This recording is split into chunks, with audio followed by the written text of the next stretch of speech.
Pada tahun 1432, di kota Edirne, lahirlah seorang bayi laki-laki dari rahim Ratu Humahatun dan Sultan Murad II.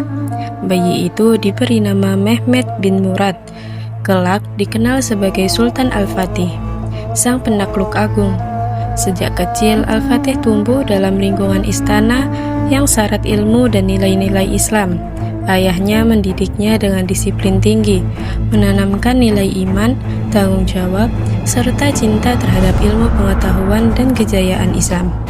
Saat anak-anak lain bermain di taman, Al-Fatih justru sibuk mempelajari Al-Quran, strategi perang, filsafat, serta bahasa Arab, Persia, dan Yunani.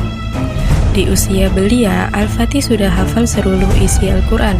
Kecerdasannya membuat para guru kagum, terutama Syekh A'aq Syamsuddin, seorang ulama yang sangat berpengaruh dalam membentuk kepribadiannya. Dari sang guru, Al-Fatih sering mendengar sabda Rasulullah SAW yang berbunyi, "Konstantinopel akan ditaklukkan, sebaik-baik pemimpin adalah pemimpin yang menaklukkannya, dan sebaik-baik pasukan adalah pasukan yang menaklukkannya." Sejak itu, kalimat tersebut tertanam dalam jiwanya, menjadi cita-cita yang ia bawa hingga akhir hayat. Ketika berusia 12 tahun, ayahnya mengundurkan diri dari tahta dan menyerahkan kepemimpinan kepada Al-Fatih. Namun, saat itu kerajaan dalam keadaan genting, musuh-musuh dari Eropa mencoba menyerang, dan pasukan Utsmani mulai goyah karena menganggap pemimpinnya masih terlalu muda. Dalam kebimbangan itu, Sultan Murad II akhirnya kembali ke medan perang setelah menerima surat pendek tapi tegas dari sang putra, yang berisi, "Jika ayah adalah seorang sultan, datanglah dan pimpinlah pasukan ini. Tapi jika aku adalah sultan, maka aku perintahkan ayah untuk datang dan berperang di sisiku." Kata-kata itu membuktikan ketegasan hati Al-Fatih, bahkan di usia muda. Setelah masa itu, Al-Fatih terus belajar dari pengalaman dan peperangan hingga akhirnya naik tahta secara penuh pada usia 19 tahun setelah wafatnya ayah. Sebagai sultan muda, Al-Fatih tidak hanya mewarisi kekuasaan, tetapi juga semangat jihad. Ia memiliki visi besar, yaitu menaklukkan Konstantinopel, ibu kota kekaisaran Bizantium yang telah berdiri selama lebih dari 1000 tahun dan dianggap mustahil untuk direbut. Kota itu memiliki tembok raksasa berlapis 3 yang bahkan tentara terbaik pun gagal menembusnya selama berabad-abad. Tapi bagi Al-Fatih, tidak ada kata mustahil. Ia berkata kepada pasukannya, "Kita akan menaklukkan kota ini atau kita mati di gerbangnya." Ia mempersiapkan segalanya dengan perencanaan matang. Selama bertahun-tahun, ia membangun meriam raksasa yang mampu menghancurkan dinding pertahanan kota.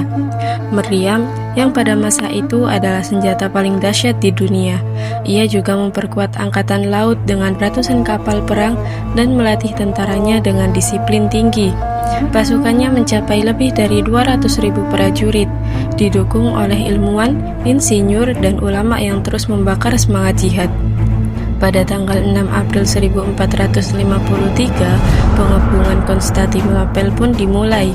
Selama berminggu-minggu, pasukan Al-Fatih menggempur kota itu dengan meriam besar, sementara pasukan Bizantium bertahan di balik tembok yang kokoh.